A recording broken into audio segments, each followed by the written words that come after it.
Bamada poineti flebra ambe au pefu ka awali mandon dante foli mina fafe sokolendo ana ni watina ambe au foni kisi foli ni we assalamu alaikum abu bismillah wa jamuka mandi keneka ambe minya na mayo juma wala saka doni ba wole kren la shaidu kana alaka dine nyafanye kabo aka kitabu sanwa kono no qur'anu o serana diga wala bi ansigira tuguni dara la sigila mina kuma di uma comme dara la kula chugum buga foli kan kren bla wala am soro kana do anga babu kono Ustaz Ousmane Bari salamu alaikum. Wa alaikum salam wa rahmatullahi ta'ala wa barakatuh. Anga foli be an filɛ jamakulu ani an lamɛn jamakulu bɛɛ lajɛlen. An b'o fo ni kisi foli ye mun ko fɔlen don ka bila Kɔrɔna sura 6 kɔnɔ aya 50 ani aya 4. D'accord. Kalafa salamu alaikum. Wa alaikum salam wa rahmatullahi ta'ala wa barakatuh. Kɔri baasi tɛ? Baasi foyi t'an na. Alhamdulillah. O foli kan kelen de don ka lase bɛɛ lajɛlen ma. K'aw yɛrɛ fo. Foli diyara n ye kosɛbɛ. Inshallah. Merci beaucoup. An lajɛlikɛlaw bi an ka babu a bɛna boli fɛnba dɔ kan an b'a fɔ k'aw bɛɛ lajɛlen ka kulo ɲɛgɛlen jɔ ka d'a kan an bɛ don min na i ko bi diɲɛ kɔnɔna la an b'a ye k'a fɔ kɛlɛw bɛ diɲɛ fantan naani fɛ k'a ye k'a fɔ maaw bɛ u kun kɔrɔta n'a ko ye k'a fɔ k'u b'a kɛ ala ko de la ko ala ko de don ko jihadi de don bi anw bɛna mun dɔn yala jihadi mun bɛ ka kɛ diɲɛ kɔnɔ bi ani jihadi mun kofɔlen don ala ka kuranu kɔnɔ yala kelen don wa bi an bɛna babu boli o de kan o la an b'a fɔ a ye ka partage kosɛbɛ ka d'a kan babu in nafa ka bon ka d'a kan an bɛ don min na ko bi diɲɛ fan caman bɛ yen ni kɛlɛ in bɛ yen ni jihadi ko kuma in bɛ yen bi sayidu bɛna a walawala ka farafasiya ka bɔ ala ka kuranu kɔnɔ jihadi yɛrɛ ye fɛn sugu jumɛn ye d'accord ani balawu bɛ diɲɛ kɔnɔ bi o fana ye jumɛn an bɛna o walawala d'accord Ustaz Ousmane Bari d'accord mais kɛnɛ di ma fɔlɔ i ka dɔgɔn dɔ kɛ o la an ka sɔrɔ ka don an ka babu kɔnɔ. Rabbi a'udhu bika min hamazati sayatini wa a'udhu bika rabbi an yahduruni. Ala an b'a ɲini fɛ i ka an kisi i ka an tanga ka bɔ iblisu ka lamaga ma an bɛ an yɛrɛ kun kalifa ka na i ma an tigi i ka an kisi ka bɔ o yɛrɛ fɛ gɛrɛɲɔgɔnyali ma. Alikuran sura 23 suratul mumin a verset 97 98 chapitre 23 verset 97 98 o don. Donc o tɛmɛnen kɔrɔ kɔ an bɛ ala deli ala ka hinɛ a ka yafa anw ma kosɛbɛ. Mali a bɛ gɛlɛya kɔnɔna na gɛlɛyaba ni a hinɛna n'a yafara k'a bɛ nɛɛma di anw ma kosɛbɛ a b'o cogoya la. A b'o sura yɛrɛ laban na chapitre 23 verset 118 a bɛ yen a b'o cogoya la donc ala ka yafa anw ma a ko n'a yafara suratul nuhu kɔnɔ Kɔrɔna sura 71 a verset 10 ka taa bila 12 la ko ni ale ala yafara manto ma yusiru sama alaykum midraran i y'a ye a bɛ hɛrɛ bɔ sanfɛla la ka jigin kosɛbɛ a bɛ wa yumdidukum bi amwalin wa banina wa yaj'alukum jannatin wa yaj'alukum anhara a ka nakɔforo a ka nakɔforo ɲɛ aw ye a bɛ den di aw ma a bɛ sɔrɔ di aw ma ala k'o kɛ anw ye rabbana wa taqabbal du'a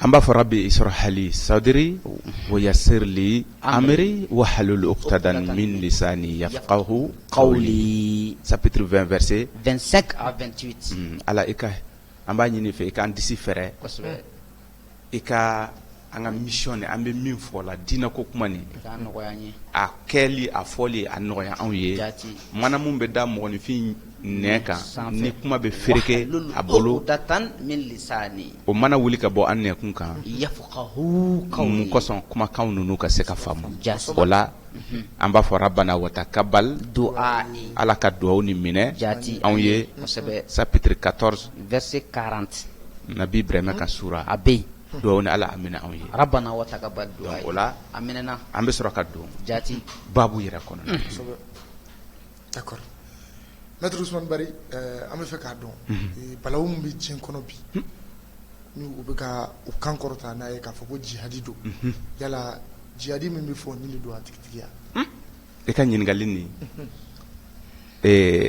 Saliya Basi Kulubali an ka foli bɛ i ye i ka cɛsiri la ni ɲininkali ni ɲininkali ɲumanba bari sabu i tɛ se k'a faamu ka taa jamana babaw la Siri cilen don jihadi tɔgɔ la Afghanistan cilen don jihadi tɔgɔ la Iraki cilen don jihadi tɔgɔ la Libi cilen don jihadi tɔgɔ la Mali bɛ ka ci ko jihadi tɔgɔ la dugukolo an ye fitinin dɔrɔn de fɔ n'o tɛ a waralen don ka taa Yemen ninnu a bɛɛ tiɲɛnen don mais a bɛɛ diinɛ drapeau ko de bɛ a kɔnɔ k'u b'a la ka jihadi de kɛ ayiwa jihadi ni n'i y'a ye mɔgɔw ye marifa ta ka ban idéologie dɔ de b'a kɔfɛ o ye kibaru de sɔrɔ i bɛ kibaru de sɔrɔ fɔlɔ i ka sɔn ka sɔrɔ ka i engagé ka marifa ta ka don kɛnɛ kan sisan ka kɛ muguci ye ka kɛ a bɛɛ ye a bɛ faamu donc o idéologie ni min bɛ fɔ anw ɲɛna o de ye jihadi ye k'an ka jihadi kɛ ko n'i sara jihadi kɔnɔ k'e bɛ fɛn bɛɛ lajɛlen sɔrɔ ala yɔrɔ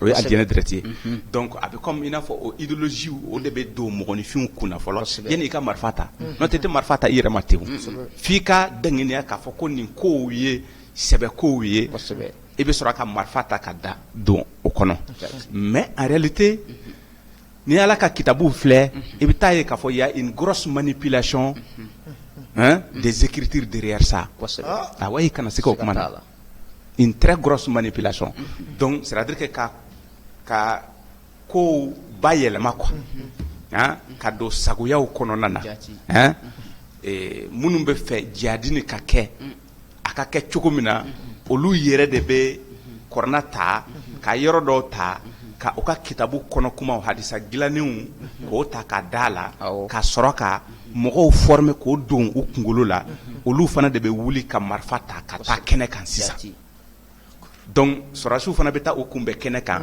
u bɛ ɲɔgɔn faga mais sɔrɔdasiw dɔrɔn tɛ dɛ problème nana kɛ min ye jihadi dabɔra min yɛrɛ kama ko ka kafiriw faga mais a nana ye k'a fɔ nin jamana bɛɛ lajɛlen na silamɛw de bɛ ka ɲɔgɔn faga silamɛ mun bɛ sa a la a tɛ sa fan si quand tu pars en Iran t'a sɔrɔ mɔgɔ dɔw bɛ u bɛ ceinture siri ka don misiriw kɔnɔ ka exploser shiitu bɛ don sinitu bɛ don shiitu ka misiri kɔnɔ ka fagali kɛ u bɛ ka minnu faga jɔnw de don o fana ye la ilaha illallah tigiw de u bɛ seli u bɛ sulu u bɛ jaka bɔ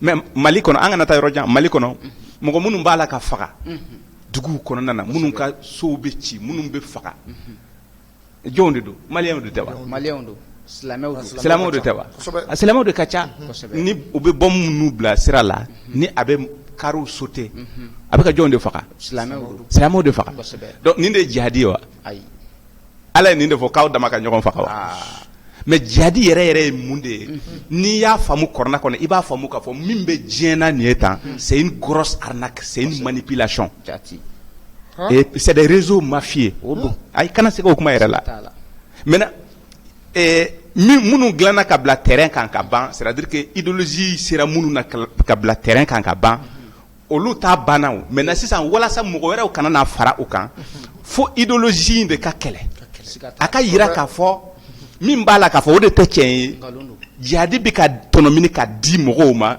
cogo min na o tɛ tiɲɛ ye quoi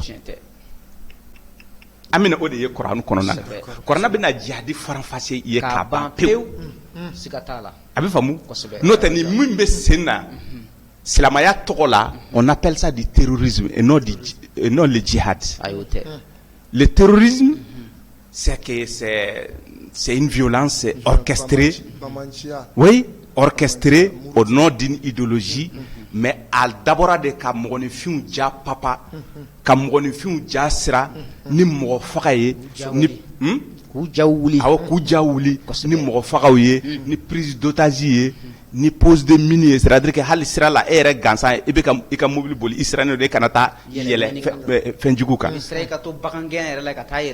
oui bagangɛn na ka yɛlɛ min kan i bɛ siran nin bɛɛ la ça on appelle ça le terrorisme o de bɛ sen na dans la réalité c'est pas le djihadisme.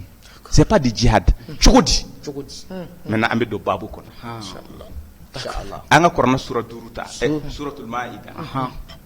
Sumamuna kofo sura. A verset bisaba ani duru. A verset bisaba ani duru. Kuma do be kuma mun be an intéressé. Ayyuhallazina amanu. Ni ayi welema dadeke. Kosebe.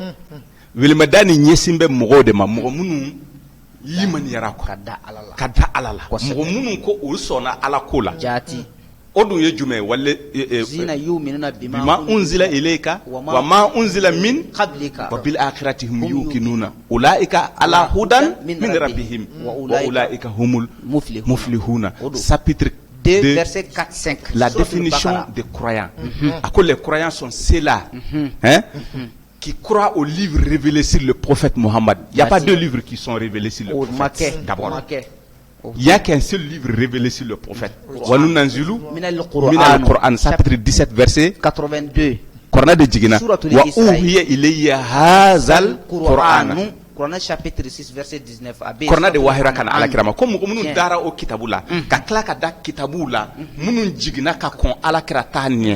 O do ye jume nanzala alayka al-kitaba bil haqqi musaddiqan lima bayna yadayhi wa anzala at-taurata wal injila. Chapitre 3 verset 3.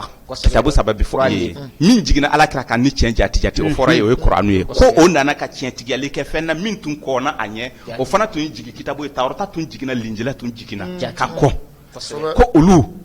Ko olu de ye mɔgɔ ye minnu dangɛnɛlen don kiyama ko la chapitre 2 de bi ko o de fɔ i ɲɛna verset 4-5 ko olu de ye limana jɔnw ye wa olu de ye mɔgɔ minnu b'u tigi ala ka kanda sira kɔni kan wa olu de ye niyɔrɔtigiw ye kiyama jɔ don maintenant a bɛ ka welema da kɛ olu la chapitre 5 verset 35 chapitre 5 verset 35 ka jihadi ɲɛfɔ e jihadi ye fɛn jumɛn kabako tɛmɛna ye limana jɔn de bilala jihadi la ya ayyuhallazina amanu ittaqullaha ay sira ala ɲɛ ay ala gasiw bonya quoi ay ala ka dan quoi ayo bonya o de ala ɲɛ sira ɲɛ wabtagu ilayhi alwasila ay fɛrɛ tigɛ ka gɛrɛ ale ala la o ala la aw kan ka ala mun bonya ala mun gasi sigi a ye fɛrɛ bɛɛ ɲini ka gɛrɛ o ala la wajahidu fi sabili o fɛrɛ tɛ dɔwɛrɛ dɛ k'i bɛ jihadi de kɛ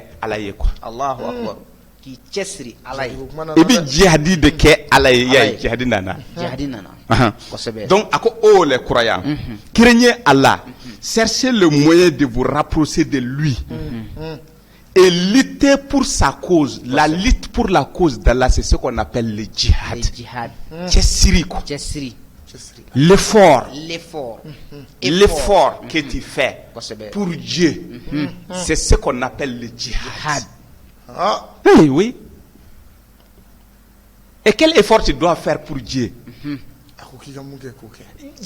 Dieu, il a donné des commandements. Faites le bien et évitez le mal.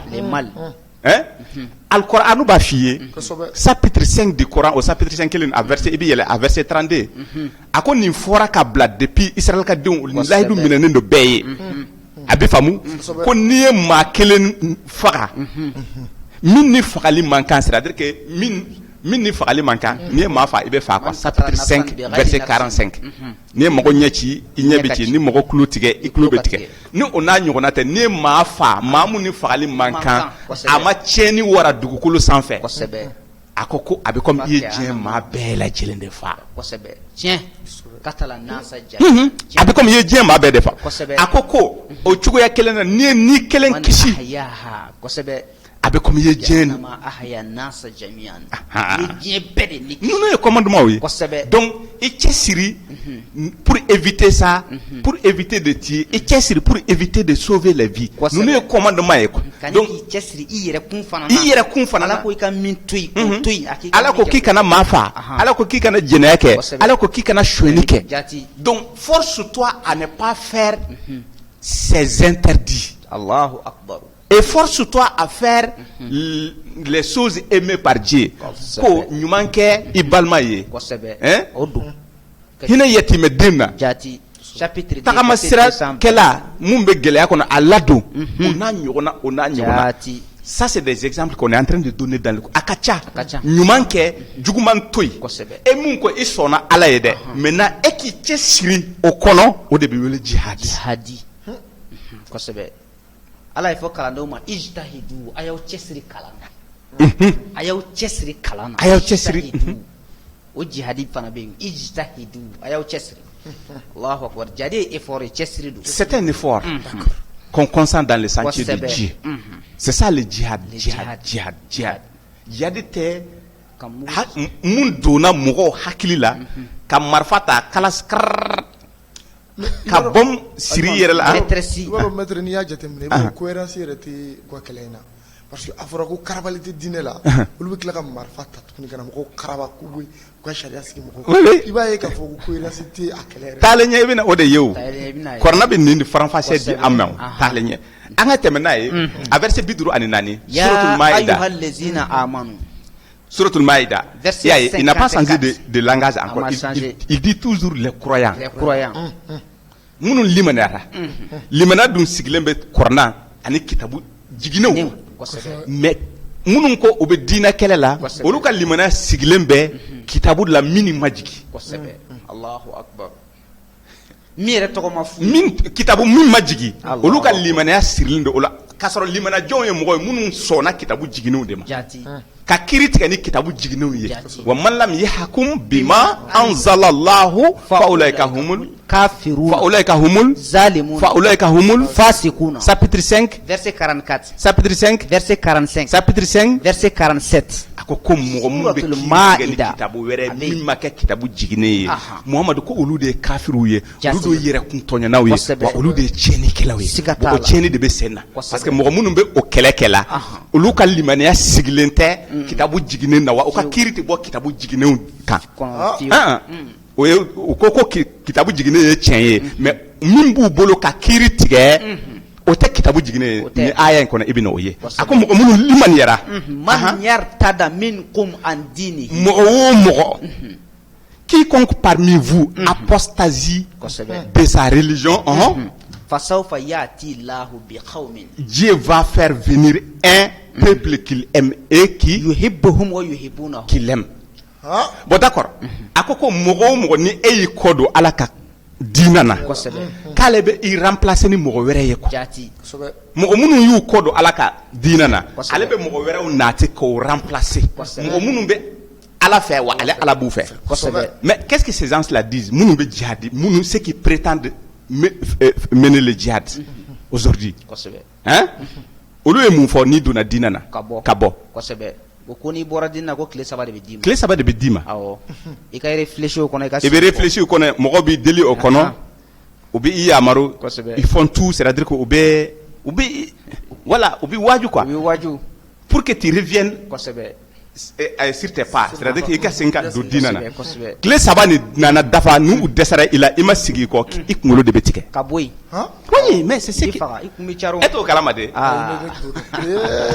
ne kungo dɔn i y'a ye mais pourtant Ala ko ko non ko ni mɔgɔ donna diinɛ kɔnɔ k'a bɔ a to yen je vais le remplacer Allahu akbar. n bɛna remplacer ni mɔgɔ wɛrɛ ye Kosɛbɛ. e ko ayi ni mɔgɔ donna diinɛ na tile 3 de bɛ d'a ma A tile 3. o kiiri bɔra min Ah. ɲininkali o ka kiiri a y'a ta kitabu min kɔnɔ o tɛ kitabu jiginnen ye Fiyewu. ko bɔn olu de bɛ wele kafiriw Kafiru. olu de bɛ wele yɛrɛkuntɔɲɛnaw Jati. wa olu de bɛ wele tiɲɛnikɛlaw Tiɲɛnikɛlaw. U bɛ tiɲɛni de la. d'accord an ka taa fɛ Azillatin alal mu'minina. i y'a ye ko ils sont modestes c'est-à-dire que u majigilen don U yɛrɛ dama ni ɲɔgɔn u yɛrɛ dama ni ɲɔgɔn cɛ mumini dama ni ɲɔgɔn cɛ. mun ni en fait Aizzatin alal kafirina. i y'a ye ka u cɛ ka gɛlɛn ka taa kafiri ma yujahiduna fi sabili obi jihadi ke ala ka sira kɔnɔna la aha yaye anana wala yakafuna lawmata la'ib qui lutte dans le sentier de Dieu, Dieu. lutter dans le sentier de Dieu, Kosɛbɛ. faire un effort dans le sentier de Dieu. Allahu C'est ça le djihad. kosɛbɛ o don Ijija, wali nafolo mun kalfalen be ela, ahan toi le fonctionnaire. kosɛbɛ Hein? O matrafa quoi. jati Kana ta quoi. Ala de kama quoi, ita te quoi. kosɛbɛ I saralen do o kama, i ka sarabe o kama quoi. jati Hein? Kana ta quoi. kosɛbɛ Donc le fait que ibi yɛrɛ Cɛsiri. cɛ gɛlɛya quoi, cɛ kɛlɛ quoi. kosɛbɛ K'i yɛrɛ cɛ kɛlɛ ka bɔ o waleya cɛ jugu ma, o de bɛ wele jihad. jihad Parce que ni samanen do ka taa juguman kɛ kɛ de ma Kurana sura 12 kɔnɔna la aya 50 ani aya 7 inna nafsa la amaratu Oui. bisu'i Ni bɛ maa yamaru rahima jugu rabbi juguman kɛ de la quoi. chapitre 12 verset Ni bɛ 53 adamaden sama ka taa juguman kɛ de fɛ quoi. nɔfɛ La kosɛbɛ passion, l'âme veut suivre sa passion quoi. Souhait. Juguman. Lutte contre cela, c'est ça le djihad. Ne suis pas ta passion. Jamana sariya ne abe ibo labato. kosɛbɛ Hein? Ni i bilara fonction mun na kana mɔgɔw ka fɛn suɲɛ. kosɛbɛ Hein? Donc nin bɛɛ de ye jihadi ye quoi. C'est l'effort. C'est l'effort que tu consens. Yɛrɛ kolon. Kosɛbɛ. Parce que commandement kɔnɔna na a fɔra ko i kana walifɛn ta. kosɛbɛ Hein? min t'i ta ye Commandement temps, Attends. chapitre 6, verset 151 à 152 à 152, les 10 Kosɛbɛ. commandements. Musa ka gafe kɔnɔ 10 commandements kɔnɔ o kelen de don. kosɛbɛ Ɲuman kɛ, juguman éviter. kosɛbɛ Hein? D'accord. Y'a ye, a ko ko o de ye jihadi ye. jati Mhm. wala yakafuna lawmata la'imin O tɛ siran jalakiliba jalakiba kan. ka jalakili ɲɛ Ils ne craignent le blâme d'aucun blâmeur. kosɛbɛ Ahan. zalika fadlullah Ni ala ka telle est la grâce de Dieu, ni fisa ma ciya ye. man yasha'u A bɛ o di maa mun wasi'un alim maa mun y'a ja. kosɛbɛ Ni fisa ma ciya, a b'a kɛ mɔgɔ mun y'a ja. Jihadi dɔ filɛ nin ye quoi, nin ye jihadi, la définition même du djihad c'est ça. kosɛbɛ Ah, c'est ça. An ka taa n'a ye Kurana sura 22. suratul hajj Awɔ. verset 78 Verset 78 a a ko verset laban yɛrɛ. wajahidu filahi hakka jihadihi A tɛ nin kosɛbɛ a ye mun fɔ? a ko k'i cɛsiri ale ala ka diinɛ kɔnɔna la cɛsiri yɛrɛ tiɲɛma Cɛsiri o de ye jihadi o de ye ye. jihadi I cɛsiri ala ka diinɛ kɔnɔna na cɛsiri yɛrɛ la. Kosɛbɛ. Et lutter pour Dieu avec tout l'effort kosɛbɛ qu'il mérite. qu'il mérite Ah, C'est ça le djihad. Kosɛbɛ. A y'o de fɔ o de ye jihadi ye. wajahidu filahi hakka jihadihi Nin tɛ se ka wuli dɛ. ayi fiyewu An bɛ ka min fɔ nin ye tan. Wuli cogo fosi t'a la. fiyewu Nin de ye ala ka jihadi ye. Ala ye jihadi min fɔ an ɲɛna Kosɛbɛ. o de ye nin ye quoi. jati I y'a ye maintenant jihadi nin a kɛlɛkɛminɛ ye jumɛn ye quoi. kɛlɛkɛminɛ o kan ka dɔn Hein? o kan ka dɔn Quelle arme tu dois posséder pour faire cet effort là, allahu akbar pour faire ce djihad là? Tu dois posséder quelle arme? Allah. Tu dois posséder des chars, maîtresse tu dois posséder des kalash, ah les tu maîtresses dois posséder des mines artisanales ou des mines anti-chars ou bien à Portugal. Hein? non moi C'est ce qu'il te faut non. pour faire ce djihad là. non D'accord. Qu'est-ce qu'il te faut pour faire ce djihad là? Minko fora et tchesirini. chapitre Quelle est 25. l'arme que tu dois posséder pour faire le djihad? Allah de Au fait, Bofi. et Salia, ni de kanga kalan sow la. kosɛbɛ Ni kalan be min bɛ se ka mɔgɔw nafa o ye kuranna kalanni de ye quoi. kosɛbɛ ah, Oui, ça va permettre. Mais on parle de la djihadisme, c'est-à-dire que déradicalisation ou bien les radicaux là. les radicaux, oui. Déradicaliser des gens, c'est pas dans des centres psychiatriques, hein. Ouais, non C'est ici. c'est ici c'est l'idéologie Idéologie a bɛ don yɔrɔ min na i bɛ taa i b'a bɔ yen de. kosɛbɛ i bɛ taa n'i ka dalu de ye k'a wuli ka bɔ yen O nin de kan ka kalan. kosɛbɛ Mɔgɔw kan ka nin de dɔn jihadi ye fɛn mun ye. jati Karamɔgɔw kan ka kutubaw sigi ninnu de kan. olu yɛrɛ tɛ nin dɔn yɛrɛ A bɛ faamu? École kɔnɔ manuel scolaire la ninnu de kan ka ladon Kosɛbɛ. ka kalan. Diɲɛ bɛɛ k'a dɔn mun de ye jihadi olu ye. ye jadi Au moins pour savoir que minnu bɛ ka min kɛ la nin ye k'a fɔ ko jihadi don a ka dɔn k'a fɔ jihadi tɛ maintenant. bingalikɛlaw don Oui, binganikɛlaw de don. ani dansago wale C'est des terroristes, c'est pas des djihadistes. C'est pourquoi quand j'entends le mot djihadiste, que c'est des djihadistes, c'est des djihadistes. Parce que ce ne sont pas des djihadistes, ce sont des terroristes. Oui. Et c'est des groupes mafieux avec Dina Bella. Quelle arme tu dois posséder pour mener à bien ce djihad-là? Avec quelle arme tu dois le faire? Chapitre 25, verset 52. Fala tuti'il kafirina. Wajahidhum bihi. Wajahidhum bihi. Bihi est jumé. Bihi Quran. N'obéis donc pas aux infidèles. Et avec ceci, bihi, avec ceci, ceci c'est quoi? Lutte contre et vigoureusement hindi djihadistes. Ceci, oye jumé. Wa uhiya ilayya hazal Qur'an li unzirakum bihi. Bihi. Chapitre 6, verset 19. Kira ko wahyu mun nana alema oye alquran wahyu de mun koso aleka mugo baga ni ale kelenje wa man balagha anil laselim bina yoro misro. Donc c'est le Coran qui est l'arme du djihadiste. Allahu Akbar. C'est-à-dire de quelqu'un qui est en train de faire l'effort dans les sentiers de Dieu. Il te faut le Coran pour ça. C'est ça. Murute besete. Minte. Fais la lutte avec ceci, fais le djihad avec ceci. Avec ceci, c'est quoi? Le Coran. Fais le djihad avec le Coran. Chapitre 25 du Coran, Surat al-Furqan, verset 52. Voilà l'arme du djihadiste. Allahu Akbar. Assurallah. Tiens. D'accord. Maintenant, c'est auquel on assiste aujourd'hui. Kalasi yere, ka muguchi mugonifima. Ka mugonifi kantige. Ka mau faga, fam bela jelene, fa ka do dinana. Ni obe aya munu utiliser. Anga o aya do leje. Allahu Akbar. Suratu Tauba. Verset 111. Verset 111. Suratu Tauba. À verset 111 là-bas. À verset 111. Ako inna Allah. À verset 111. Inna Allah ashtara min al-mu'minina anfusahum. Wa amwalahum. Bi anna lahumul jannah. Mu'minu. Bema fo mu'min. Les croyants. Ceux qui font le djihad. Les djihad. Le vrai djihad, c'est-à-dire que c'est qui ira kuro. Alaye. Qui ira chesri alaye. O djihadisu ulu de kodo. Munumbe sena ka muguchi mogola o kota de akoko ale alaye muminu san ninkun yere de ale yere de unni ale yere de yo o san uniku o san awo nu ka soro wa amwala mais en naissance de quoi parce que ça ne ferait que fin de article de kale be o yere ale ala bo o fait abo san abo kan na folo fana mine mais en naissance il dit qu'il va le donner bi anallahumul jannata ka al il va le donner. Il va leur donner en naissance le paradis. Ils combattent dans le sentier de Dieu. Ils combattent dans le sentier de Dieu.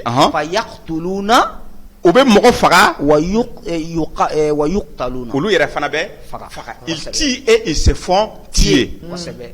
Regarde, ça c'est un des versets que ces gens aiment beaucoup. Oui. Ni aya ni obuka mais o yera tout les chefs là auto kede ayi et de là ka me ko chef do bombu sira yera là les chefs terroristes là ka foko o fana be comme au même titre que obuka élément fitri munu bla mo ko faka là ayi et de là ka me attentat munu be ko chef terroriste nyamo ko ba ale yira o attentat là et de là ka mo be mismanu de blakata ko sebe olu tar jana fede donc donc ko ola bom siri ta do mo cela e ka bom déclencher e be maaw fa e rebe fa ola ko ola ibe do aljana kono yayi temana wa'adan alayhi haqqan konne laydu ye chema fi tawrati depuis tawrata kono ale ni laydu di wal injili injila kono ayini laydu di mo qur'ani korna kono ayini laydu di mo ma e bugari me e muslim me e tirmizi me e laqdar me akoko ni laydu minenen do ka di depuis tawrata kono linjila kono kuranna kɔnɔna na aha ba saba in fɔli filɛ wa man awfa bi ahadihi min Allah jɔn de ladiriyalen don layidu ɲɔgɔnya la ka tɛmɛ ala kan Allahu akbar atei aha fastabshiru bi ba'yikum allazi bay'atum bihi kaka yɛrɛ la nisɔndiya a ye yɛrɛ kun feere min kɛ ale ala réjouissez-vous donc de l'essence que vous avez fait kosɛbɛ kaka yɛrɛ e yɛrɛ di ala ma e ka nafolo di ala ma ale ala fana e ma fa e yɛrɛ fara a kɔnɔ kosɛbɛ ko arijana b'i ye dɛ arijana b'i ye mais sira jumɛn de qu'est-ce qui s'est passé alors ni ala bɛ nin fɔ o de ye niyɔrɔ sɔrɔ la belebeleba ye mun de kɛra ni ala ye nin kuma ni layidu di mɔgɔw ma hein e bɛ suratul hajj ta suratul hajj Coran chapitre 22 awɔ chapitre 22 verset 40 allazina yaye a ko mɔgɔ minnu ukriju min diyarihim bighayri haqqin u gɛnna ka b'u ka sow kɔnɔ ka sɔrɔ a ma kɛ ni tiɲɛ ka gɛnni contre toute injustice ceux qui ont été expulsés de leur maison contre toute injustice munna illa an yaqulu rabbuna Allah ko ma de ala ye o fɔli de y'a to o fɔli de y'a to o gɛnna o fɔli de y'a to la ilaha illallah la ilaha illallah a bɛ faamu chapitre 37 verset 35 inahum iza qila n'a fɔra mɔgɔw ma k'u k'a fɔ la ilaha illallah yastakbiruna yɛrɛ bonya b'u minɛ wa yaquluna donc il y a des personnes qui ont été combattues parce que ils ont dit la ilaha illallah c'est Allah qui est leur Dieu il est unique ils n'ont pas plusieurs dieux o tɛ fɛn wɛrɛ bato ni ala kelen pewu tɛ ko mɔgɔ minnu y'o fɔ ko u gɛnna ka bɔ u ka sow contre toute justice jati walawla dafullahi nasa bi ba'duhum bi ba'd ni ala tun ma mɔgɔw tɛgɛw minɛ ka bɔ ɲɔgɔn na lahudimati sawami'a yaye k'u tun bɛ ka synagogue ci o tun bɛ ala ka bato yɔrɔw église wa bi'un wa salawatun wa masajid les églises les synagogues les mosquées yuzkaru fiha ismullahi yɔrɔ minnu na ale ala tɔgɔ fɔra bɛ fɔ ka caya la ilaha illallah la ilaha illallah la ilaha illallah la ilaha illallah o n'a ɲɔgɔnna n'i taara yahudiw fɛ o fana bɛ kɛlima kɛ n'i taara chrétien fɛ o bɛ kɛlima kɛ o ka église la ko ale ala de ye mɔgɔw tɛgɛw minɛ n'o tɛ ko adamadenw man ɲi ko tun bɛ so ninnu ci o tɛ sen na wa ni dɛsɛ yɛrɛ tɛ ni dɛsɛ tɛ siitiw bɛ taa siiniw ka église misiriw ci siiniw bɛ taa siitiw ka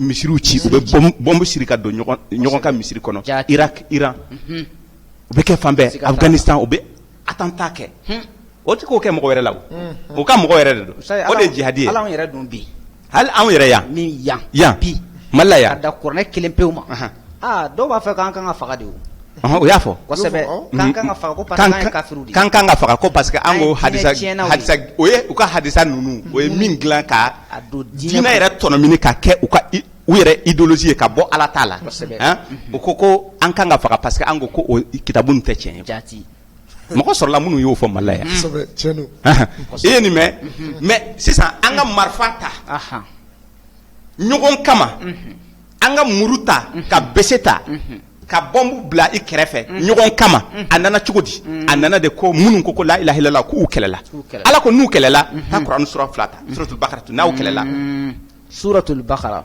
verset 190 chapitre 10 verset 190 verset 190 chapitre 2 suratul Baqara à verset 190 waqatilu fi sabilillah combattez dans les sentiers de Dieu allazina yuqatiluna ceux qui vous combattent wala ta'tadu mais a kana dansago dɛ a kana ne transgressez pas inna allaha la yuhibbu mu'tadina ay maaw kɛlɛ mɔgɔ minnu b'a la ka aw kɛlɛ mais aw kana dansago fiyewu ay kɛlɛ kɛ ala ka sira kɔnɔna na ay mɔgɔw kɛlɛ mɔgɔ minnu ye aw kɛlɛ donc depuis là le Coran il te dit a sorti pour que e ka mɔgɔ yɛrɛ kɛlɛ diinɛ na fo a ka sɔrɔ a y'i kɛlɛli boloda i m'a ye ko ils ont été expulsés de César ils ont été combattus Donc Allah sɔrɔla ka mun fɔ suratul hajj verset 39 chapitre 22 verset 39 uzina lillezina yuqataluna bi annahum zulimu chapitre 22 suratul hajj verset 39 verset 39 autorisation vous est donnée aujourd'hui de vous défendre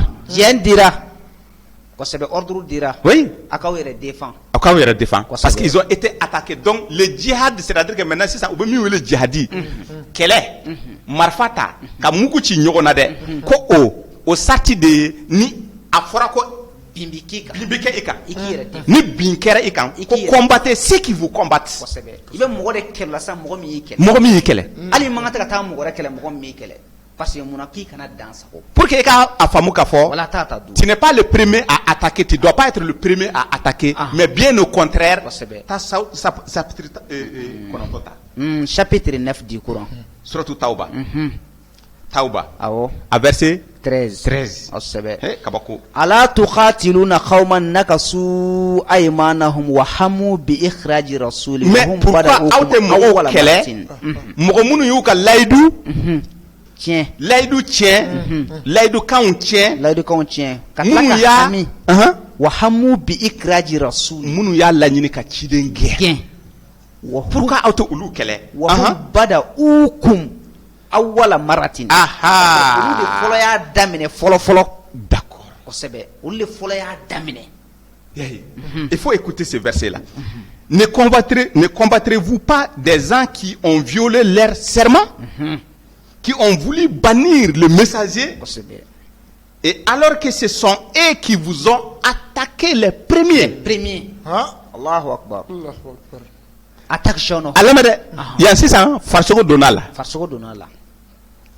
sisan bese t'a donna la sisan kalasi t'a donna la sisan bombu t'a donna la ko munna pourquoi ala yɛrɛ ye ɲininkali kɛ munna i tɛ maa kɛlɛ maa mun b'a la k'i kɛlɛ ale fɔlɔ de y'i kɛlɛ k'i ka ciden kɛlɛ ko munna i t'o kɛlɛ Allahu akbar o kuma ko attaque shono a bɛ siraw ɲɛ a bɛ siraw ɲɛ dɛ ko ne ala ni sira ɲɛ de ka kan ne de ni sira ɲɛ ka kan a ye t'a fɛ in kuntum mu'minina n'a sɔrɔ ko ils ont violé leur serment le serment c'est quoi le serment se trouve dans chapitre 2 verset 256 la ikraha fi dini karabali t'a la kat tabayna rushdu min al-ghayy e ka kuma filɛ karabali t'a la munna ta Kuranu sura 109 Kul ya ayyuhal kafir. 109. Chapitre 109. Chapitre 109. Kul ya ayyuhal kafiruna ya. Muhammad afo kafiru ye. Kosɛbɛ. La a'budu ma ta'buduna. Aw bɛ mun bato ne t'o bato. Kosɛbɛ. Muhammad dit les infidèles, je n'adore pas ce que vous adorez. Wala antum a'biduna ma a'budu. Aw fana tɛ fɛn bato ne Muhammadu bɛ min bato. Et vous n'êtes pas adorateur de ce que j'adore. Wala antum a'biduna ma a'budu. Lakum dinukum waliya din. An y'a surunya quoi à verset 106. Ko lakum dinukum waliya dini. Aw n'aw ka diinɛ ne yɛrɛ ni n ka diinɛ. An fana n'an ka diinɛ. An fana n'an ka diinɛ. Waliya diini ne yɛrɛ ni n ka diinɛ quoi. E k'i ta kɛ e k'i ta bato ne tɛ e bɛ min bato ne t'o bato ne bɛ min bato la ala kelen pewu kana o bato kɔ fiyewu e k'i ta kɛ ne kan ta kɛ lakum dinukum waliya diini nin de tun bɛ u ni ɲɔgɔn cɛ quoi aw n'a ta an'an ta aw n'a ta an'an ta la ikraha fi din an kana ɲɔgɔn karaba donc nin de layidu ɲɔgɔnya ye min bɛ yen min tun bɛ yen maintenant o layidu ɲɔgɔnya mɔgɔ dɔw de b'o layidu ɲɔgɔnya tiɲɛ. Maintenant mɔgɔ minnu bɛ o layidu ɲɔgɔnya tiɲɛ a ko ko pourquoi ne combattez-vous pas ceux qui ont violé leur serment. Le serment qui consiste à ce que chacun adore ce qu'il adore. Oui, c'est ça. Et an tɛ ɲɔgɔn karaba la ikraha fi dini. Karabali t'a la. Mɔgɔ minnu y'o violé a lamɛn pour que i ka da la k'a fɔ alikɔrɔna ma mɔgɔ su ko taa maa fa ten. Et minnu ma sariya ni wuli dun minnu ma layidu tiɲɛ dun. Ta suratu tauba ta. Suratu tauba. Corne chapitre 9 verset 4. Verset 4. Abe non. Chapitre 9 verset 4. Suratu tauba. Tauba. Illa allazina ahadtum minal mushrikina. Fo n'a bɔra misiriku filankafow minnu avec lesquels, hein, avec lesquels vous avez conclu un pacte, excepté à l'exception, c'est-à-dire combattez les associateurs à l'exception, parce qu'à Forakoko, où est l'aide de Wouli, ils vous ont attaqué les premiers. Il faut les attaquer. Maintenant, autorisation t'est donnée, chapitre 22, verset 39, de riposter. C'est ça la légitime défense. Tiens, hein? Odo. Autorisation dirima. Pourquoi est-ce que non. Ils sont les premiers à vous attaquer. Ils sont les premiers à avoir violé le serment qui consiste à ce que ils vous ont attaqué. Attaquez-les. Mais exception, faut pas attaquer ceux-là à l'exception des associateurs avec lesquels vous avez conclu un pacte. Puis au contraire,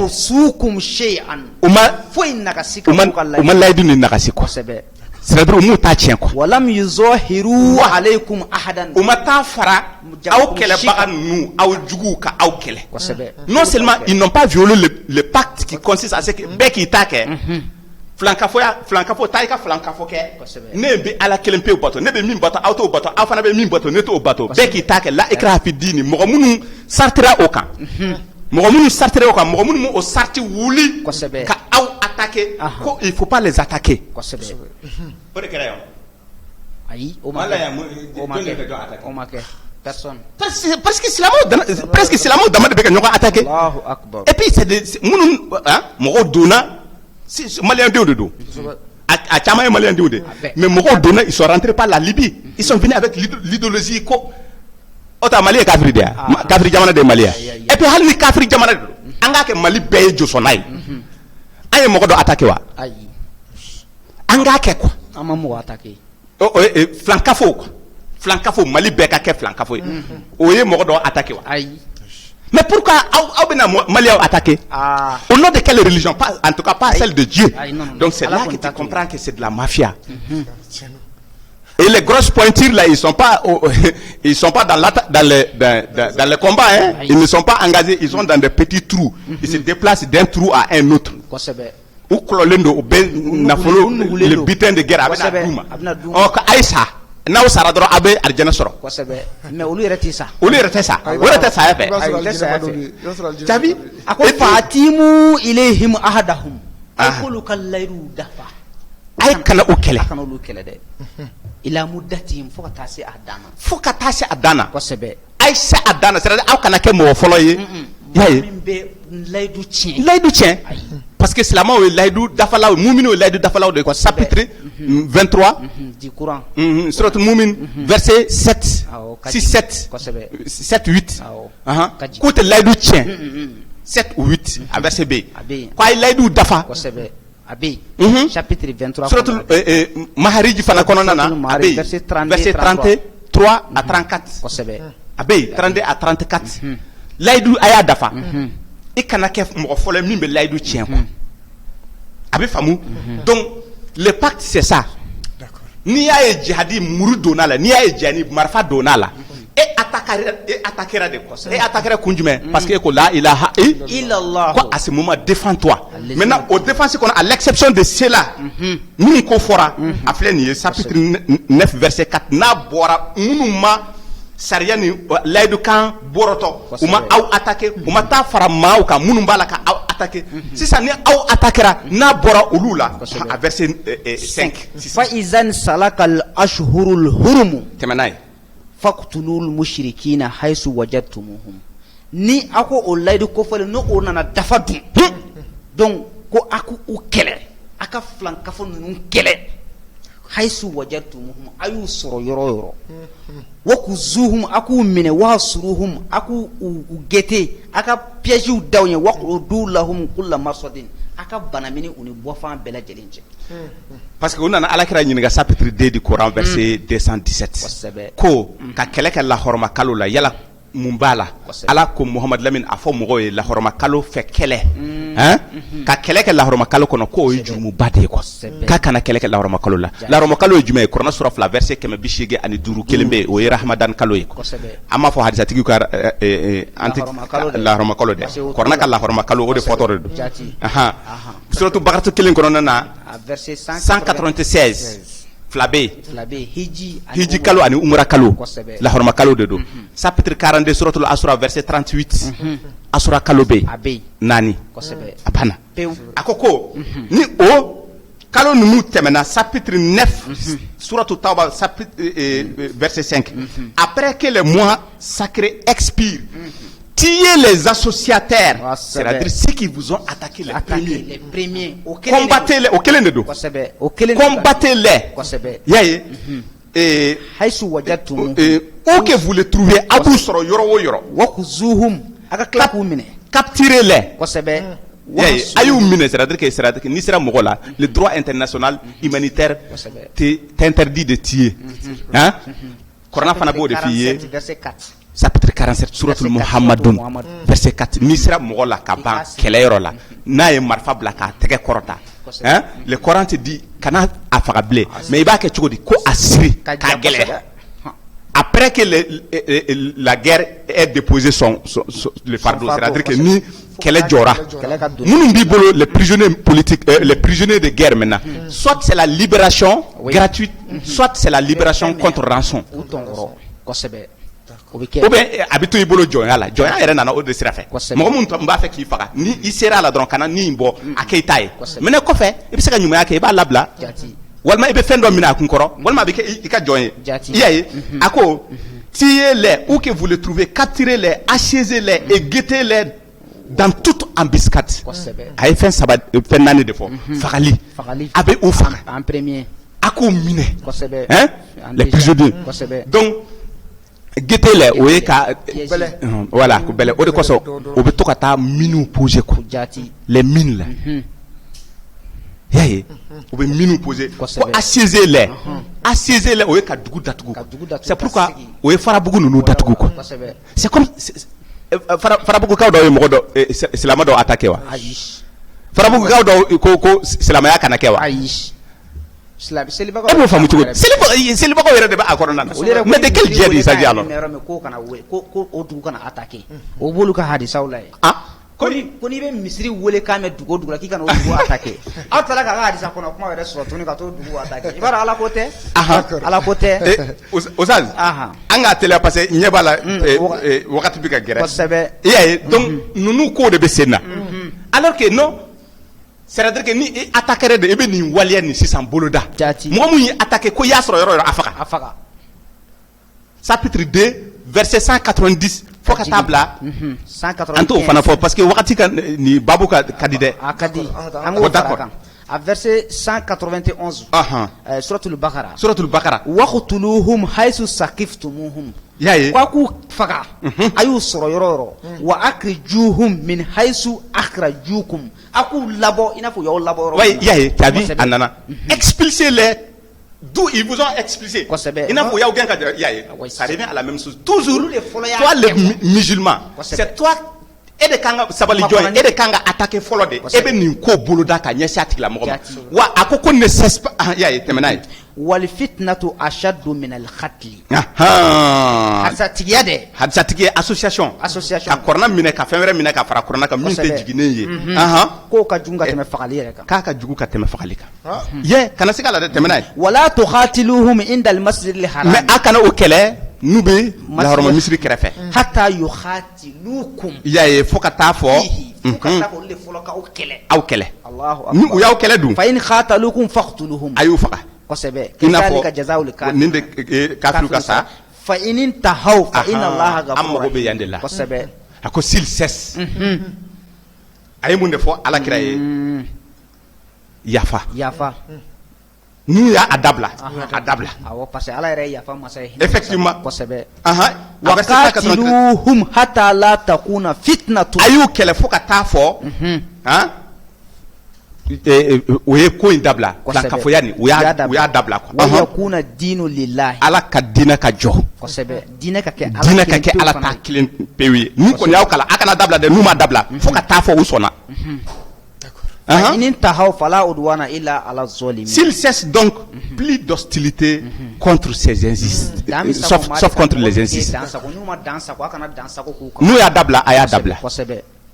Ne jadi kele tɛ jadi kɛlɛ ye ala ta ye nin de mun bɛ se na o ye ala ta ye n'u y'a dabila mɔgɔ min y'i kɛlɛ ko riposte n'a y'a dabila a dabila n'o tɛ teliya yɛrɛ la a ko filankafo yɛrɛ pour que i ka da la k'a fɔ kɔrɔna tɛ nin ko ninnu encourager e ma aya fɔ wa suratu tawba verset 6 a ye mun fɔ wa inna min ahadun nal mushrikina istajaraka fajiru hatta yasma kalam Allah kosɛbɛ ko ni filankafo dɔ nana s'i ma dunanya sira fɛ k'i k'a bisimila a bisimila k'i ka ko fɔ a ye quoi i k'a bɛrɛbɛn ala tɔgɔ mɛn a tulo la i k'a bɛrɛbɛn i k'a ladon n'a bɛ taa yɔrɔ mun na i ka taa bila a danaya yɔrɔ fɛrɛ tigɛ a ka yen sɔrɔ hɛrɛ ni badenya kosɛbɛ ni filankafo dɔ nana e ma e fɛ a bisimila kana faga a bɛrɛbɛn ko parce que a t'a dɔn mais e b'a dɔn wa n'a bɛ taa dugu yɔrɔ yɔrɔ fɛrɛ tigɛ a ka yen sɔrɔ hɛrɛ ni badenya la a ko Mamadu Lamini e ci kun tɛ chapitre 10 verset chapitre 10 verset 108